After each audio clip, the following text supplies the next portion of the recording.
में गलती कहेंगे हम, इसलिए कि नीतीश कुमार कहते हैं कि बेटी पढ़ाओ बेटी बचाओ, इस तरीके का नीति अपनाए हुए हैं, लेकिन उनकी इस गतिविधि को कितना मतलब हम कितना निंदा करें कि मान बेटी को पढ़ाओ बेटी को बचाओ, बेटी को पढ़ाओ उसके बाद बेटी को रोड पे उतारो तभी नौकरी देंगे आप। मेरिट में आया है, 5वां रैंक है मेरा, और उसके बाद इतना मेहनत करने के बाद अपने हक को कैसे छोड़ सकते हैं। उसके बाद यहाँ हम 1.5 साल एग्जाम का हो गया, रिजल्ट आए हुए हुआ, उसके बाद हम रोड पे भटक रहे हैं। आता है बुलाहट आता है कि आ जाओ, अब तो रहने दो, अब आ जाओ, बच्चे हैं बच्चे बुलाते हैं, अब तो आ जाओ।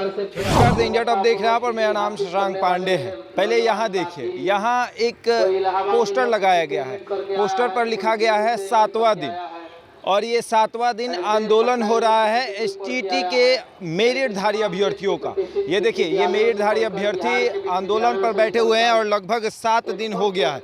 7 दिन इन लोगों का आंदोलन का हो गया है। 6 जून से ये लोग प्रारंभ किए थे और इनके साथ जो है महिला जो है वो भी साथ दे रही हैं। महिलाएं जो हैं वो भी 7 दिन से बैठी हुई हैं। 7 दिन हो गया लगभग। जी 7 दिन हो गया, उसके पहले भी यहाँ पर है। जी यहाँ पर है। घर और पूरा छोड़ के आई हैं। जी घर छोड़ के आए, सीवान से आए हैं। हाँ।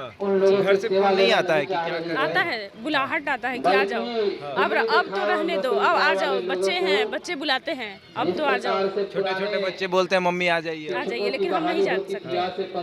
आपको लगता है कि एकदम संघर्ष करके जाना है ना? जी बिल्कुल, अपना हक लेके जाएंगे। बहुत मेहनत करने के बाद हम मेरिट में आए हैं, और आप समझिए कि बहुत सारे कैंडिडेट हमारे ही सब्जेक्ट में 62,000 कैंडिडेट थे। 62,000 को पार करके मैंने मेरिट में आया है, 5वां रैंक है मेरा, और उसके बाद इतना मेहनत करने के बाद अपने हक को कैसे छोड़ सकते हैं। अच्छा, एक समय ऐसा था जो दिन रात एक करके आपने पढ़ाई की, ठीक है? उस समय भी आपको अपना, हो सकता है कि आपका शादी हो गया होगा, शादी हो गया, तो उस समय भी बच्चे को त्याग करना, पति को साइड करके, उसके बाद पूरे परिवार को साइड करके आपने पढ़ाई की, और अब नौकरी के लिए फिर संघर्ष करना पड़ रहा है। बहुत, उससे तो ज़्यादा, जितना हम संघर्ष पढ़ाई के लिए किए तो उससे कई गुना ज़्यादा आप संघर्ष कर रहे हैं, क्योंकि उस समय पढ़ रहे थे तो अपने बच्चे को अलग कर दिए थे, और उतना गर्मी का कम से कम पंखा था ना जहाँ पढ़ रहे थे। और कोरोना काल में मैंने एग्जाम दिया, जब 1.5 लाख कोरोना केस जा रहे थे, उस समय हमने जाकर एग्जाम दिया, एग्जाम में मेरिट में भी आए। उसके बाद यहाँ हम 1.5 साल एग्जाम का हो गया, रिजल्ट आए हुए हुआ, उसके बाद हम रोड पे भटक रहे हैं। बिहार की व्यवस्था में क्या लगता है, क्या कमी रह गई, या आखिर मुख्यमंत्री में गलती है या शिक्षा मंत्री में, कहाँ कमी है? दोनों में गलती कहेंगे हम, इसलिए कि नीतीश कुमार कहते हैं कि बेटी पढ़ाओ बेटी बचाओ, इस तरीके का नीति अपनाए हुए हैं, लेकिन उनकी इस गतिविधि को कितना मतलब हम कितना निंदा करें कि मान बेटी को पढ़ाओ बेटी को बचाओ, बेटी को पढ़ाओ उसके बाद बेटी को रोड पे उतारो तभी नौकरी देंगे आप। यही ना नीति है आपकी? क्योंकि अगर देने की नीयत रहती तो फिर इतना हमको संघर्ष करवाने की क्या जरूरत है? हम तो मेरिट में चयनित थे, हमारा रिजल्ट भी आया हुआ है, हमको दे देते। अच्छा, तो कहाँ से आई हैं आप? जी हम सीवान से आए हुए हैं। सीवान से आई जी। और अकेले आई हैं? जी अकेले आए। कैसे खर्चा चल रहा है? जी पति देते हैं। पति देते हैं? जी। सहयोग करते हैं? जी। तो अब पति का सहयोग घर भी है, बाहर में भी आपको देखना पड़ रहा है, कैसे मैनेज कर पा रही है? जी बहुत मुश्किल होता है, क्योंकि टूटता जा रहा है। हाँ। आप कहाँ से हैं मैम? पटना से। जी, पटना से। अच्छा, कैसा लगता है कि मतलब पढ़ लिख कर यहाँ इतना आंदोलन करना पड़ रहा है, आज 7वां दिन तक? जाहिर सी बात है, अच्छा क्यों लगेगा, क्योंकि इस दिन के लिए तो हम लोगों ने कल्पना भी नहीं की थी। जब नोटिफिकेशन आया था तो पता चला था एक लिमिटेड नंबर ऑफ सीट्स है जिसके लिए आपको क्वालिफाई करना होगा। अगर आप उस सीट के लिए क्वालिफाई कर जाते हैं तो आपकी जॉब पक्की है।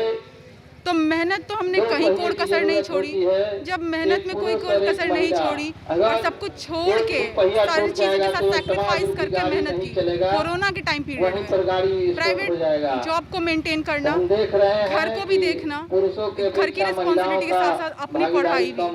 तो जब ये सारी चीज़ें हम लोग मैनेज करके इतने स्ट्रगल के बाद यहाँ तक पहुँचे, तो आप बताइए कि कैसे कॉम्प्रोमाइज़ करें। 4 साल का समय बीत गया, सरकार को एक नीति बनाकर उसे लागू करने में एक टाइम फ्रेम वो डिसाइड कर दिए कि इस टाइम फ्रेम में ये काम हो जाना चाहिए, लेकिन पता नहीं कि शिक्षा विभाग और शिक्षा के लिए इनकी क्या नीति है और इसके लिए कोई टाइम फ्रेम उन्होंने डिसाइड कभी करने का मन बनाया भी है या नहीं।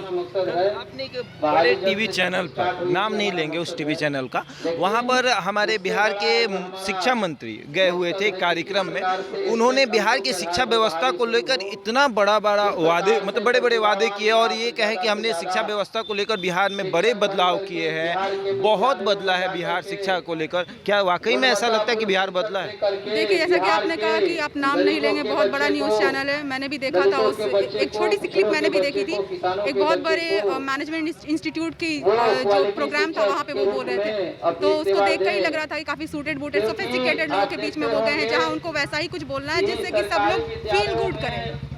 तो वो स्क्रिप्टेड था, उसके बारे में ज़्यादा बात नहीं कर सकते। वो स्क्रिप्टेड है, जो स्क्रिप्टेड चीज़ें आपको पता है कितनी सच्चाई होती है उसमें, तो उसके बारे में बात करना फिजूल होगा, क्योंकि वो बिना सिर पैर का एक चला डिसाइड किया हुआ था, पूरा स्क्रिप्ट डिसाइडेड था, तो सारा स्क्रिप्टेड था, उसके बारे में कोई बात नहीं करनी है, क्योंकि वो कुछ सच्चाई नहीं है उसमें, कोई सच्चाई नहीं। बात कर लेते हैं थोड़ा सा, सरकार तो ठीक है, सरकार तो गलत है, ठीक है, लेकिन आपने जो नेता प्रतिपक्ष चुना तेजस्वी यादव, क्या ऐसा नहीं लगता है कि आपके मुद्दे को लेकर वो कभी शिक्षा मंत्री से मुलाकात करते तो हो सकता है कि आपके समस्या का समाधान हो जाता? जी, कोई नहीं करता, ये सब तो वोट बैंकिंग बनाने के लिए ही लोग, हमारे तरफ थोड़ी ना आएंगे। हम लोग 30,675 हैं, जहाँ की 50,000 इन मिनट में चले गए हैं, तो वो लोग तो वोट बैंकिंग करेंगे ना, तो वो हमारे पक्ष में कोई नहीं बोलता। अगर बोला होता ना तो आज हमारे सपोर्ट में पॉजिटिव आता, लेकिन लिखा था, हमने नहीं लिखा था ना, जब हम आ गए तो उसके बाद आप नहीं दे रहे हैं, ये तो मैंने।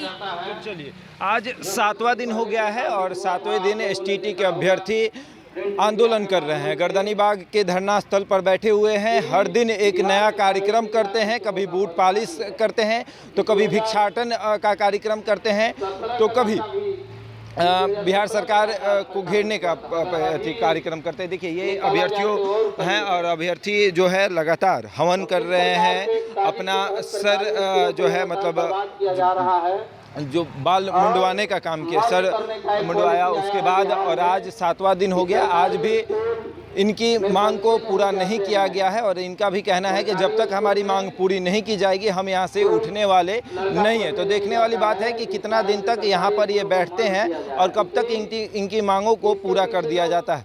फिलहाल बने रहे हमारे साथ और देखते रहते इंडिया।